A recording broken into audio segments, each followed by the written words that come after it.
retornant a les varietats tradicionals valencianes mitjançant la divulgació i el consum.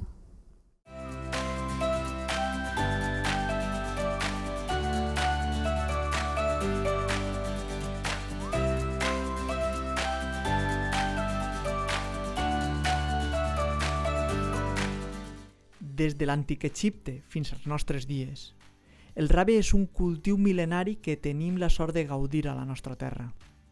Per tota Espanya trobem desenes de varietats diferents, però si parlem de la Comunitat Valenciana, la més comú és el rave roig, descendent del rave mallorquí i molt relacionat també amb el rave murcià.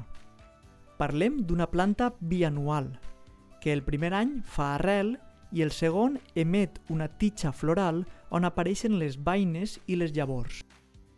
És una arrel que, generalment, aguanta molt bé les temperatures.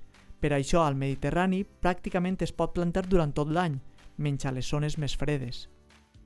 Requereixen de terres molt fresques, poc abonades i amb molta aigua per a completar el seu cicle de cultiu que, per cert, no és molt llarg, d'unes 8 a 10 setmanes des de la plantació.